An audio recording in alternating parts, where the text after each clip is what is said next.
Hai, buat kamu yang sudah lama terjebak di luka masa kecil atau luka masa lalu kamu, yang udah berusaha keras untuk menyembuhkan luka itu tapi kok kayaknya nggak sembuh-sembuh juga, aku mau bilang thank you dulu buat kamu karena kamu sudah berjuang sangat hebat.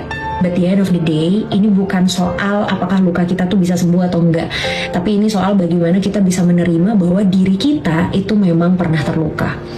Karena pada dasarnya berdamai itu bukan cuma berharap luka kita bisa sembuh, tapi bisa nggak sih kita menerima bahwa oke, kita memang pernah terluka. Oke, ada bekas luka di diri kita yang kalau emang kita lihat kita mungkin masih ingat sampai sekarang. Proses menerima itu kan butuh waktu. Nggak apa-apa kok kalau awalnya kerasa sakit, awalnya kerasa perih, awalnya kerasa nggak bisa kita tahan.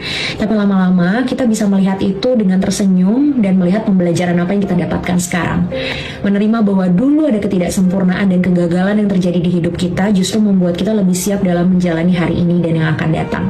Terima kasih sudah semangat, terima kasih sudah berjuang.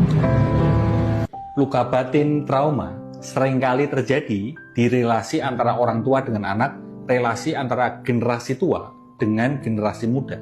Nah, generasi tua perlu tahu ini. Kita bahas bentar di video ini ya. Kalau menurutmu, seringkali masalahnya apa sih di relasi antara orang tua dengan anak? Tulis di komen ya. Sebagian orang tua bilang hidup anaknya di tangan anaknya sendiri. Anak berhak menentukan hidupnya sendiri.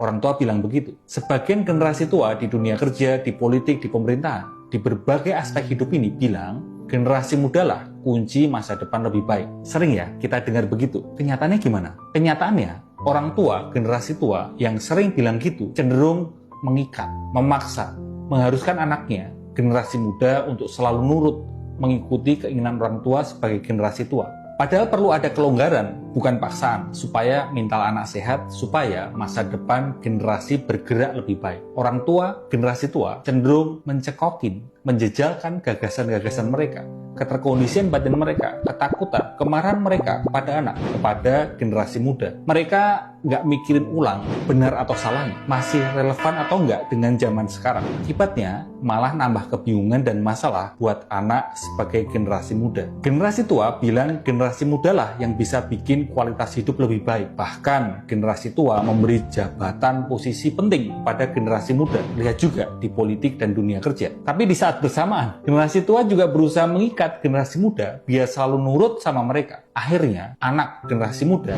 cuma dimanfaatkan buat muasin ego orang tua generasi tua. Kalau menurutmu gimana? Tulis di komen ya. Semoga selaras.